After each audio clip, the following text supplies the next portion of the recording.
Welcome back. You're still watching SABC News Channel. This is The Full View, your 30 minutes of all your sports. And I tell you what, it is heating up both in this studio, the other studio across the passage, and as far as it's concerned, our SABC One studio, where our colleagues are currently broadcasting that match. That's Nigeria versus Argentina.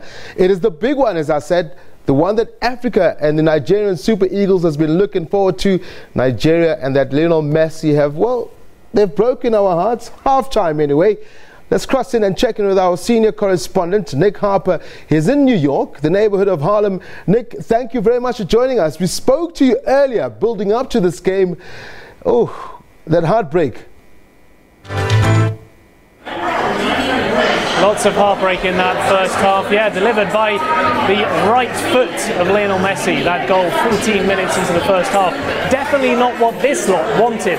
I'm here at a Nigerian restaurant in the heart of the Nigerian community in New York City. They've turned out once again for the third group stage match of Nigeria. But this is really the all-important one.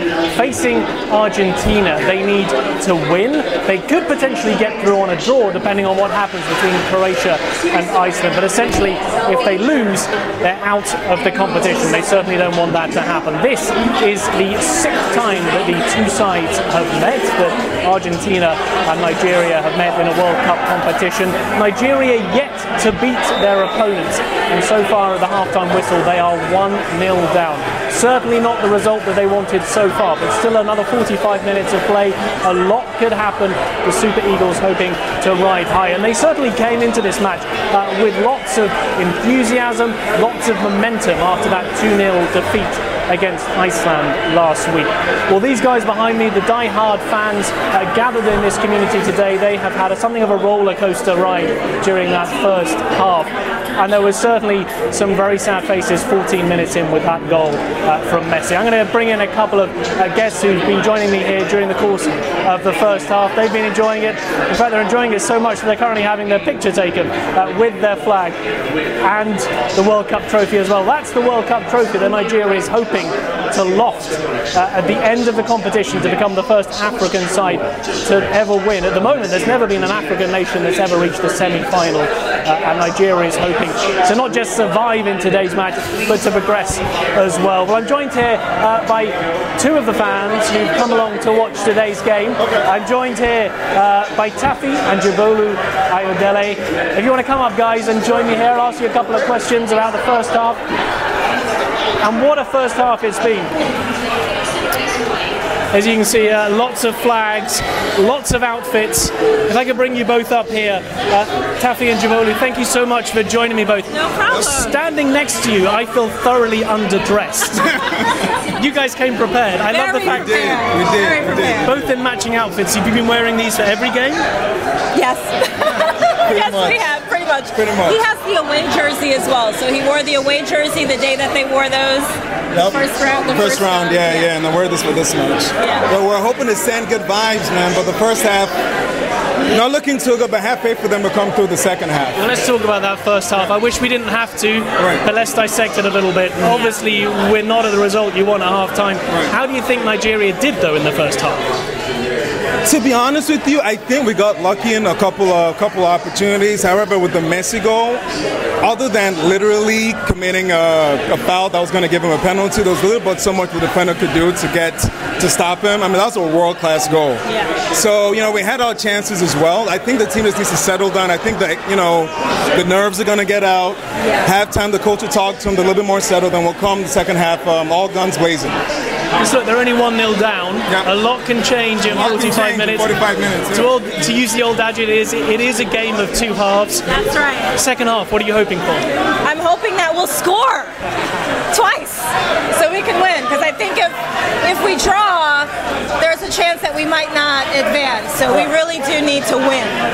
Right. So hoping for that. So I love the fact that you guys came down here, not just in kit, but to a Nigerian restaurant with a whole ton of other Nigerian fans. Why did you want to get out in amongst the community rather than just staying at home and watching it on your TV? Nah, because the sport of football, we call it football. I know the rest of the world calls it soccer, we call it football. The sport of football really brings folks together, and we've been to Buko a couple of times before. We like the vibe of the restaurant, the energy here, and we know it's going to be a focal point, especially for this game. There's a lot of history between Nigeria and Argentina going back years past, so we knew it was going to be a big turnout. And so that's why I wanted to come here in Brooklyn. And the Nigerian food. Of course. That was important too. We wanted to go somewhere where we can get our jollof rice and our dodo. That was important too. Of course. So you got to watch the match, but you've got to keep sustained as well, haven't you? Absolutely. Keep yourself well fed so you can cheer on in the second half. Yes. And during the second half, let's get some final predictions, I guess, from you. Final score, I guess you hope it's going to go one particular way, but let me get scores from both of you. 2-1, Nigeria. 2-1 Nigeria, and Musa for that final goal. Musa. Musa scored 2 goals against Argentina in St. Petersburg, so I think that I think he can do it. Just to speak a moment about the rankings, because I was interested to read that at the moment Nigeria ranked 48th in the FIFA World Cup rankings. Argentina are 5th. It's kind of against the Super Eagles, isn't it, going into this? Right. Yeah. But this play that you've seen in the first half, do you think that there could be an upset in those rankings? I believe there could be an upset, absolutely. I think that we have the talent, and we saw the talent come through, with the game against Iceland. So I think at the other end, 2 off target. I feel confident we can do it. Yeah, so we're predicting an upset. And we believe in the underdog coming back for the win. Yes. It's all about the underdog, isn't it? Well, look, thank you so much, guys. I'll let you get back to your star beer, to your jollof rice, and fingers crossed for the second half. Yes, fingers crossed. Lovely to chat to you both. Thank you. All right. Well, it is another 45 minutes until we get the final result here in New York City, but also around the world as well. It is a game that Nigeria needs to step up to now. As it stands, they will be going out.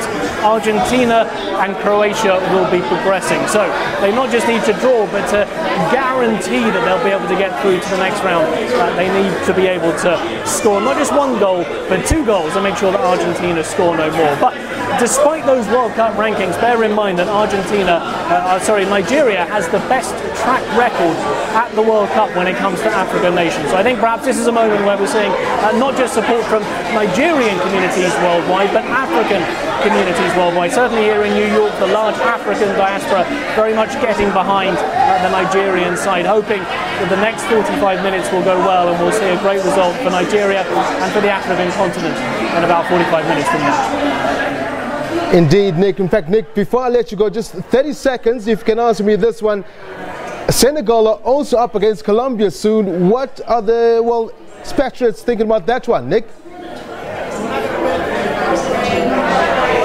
Well, that game, later on in the week, Thursday, Senegal, that's going to be a big game as well. They'll be hoping for success. They've done very well so far, and certainly the fans that we've seen internationally giving them huge amounts of support. That's another game that the Senegalese community in New York will be rallying behind, and I'm sure some of these fans will also be cheering on the Senegalese team as well. Nick Harper, SABC News senior reporter, correspondent, speaking to us live from Harlem, New York. Nick, thank you very much indeed.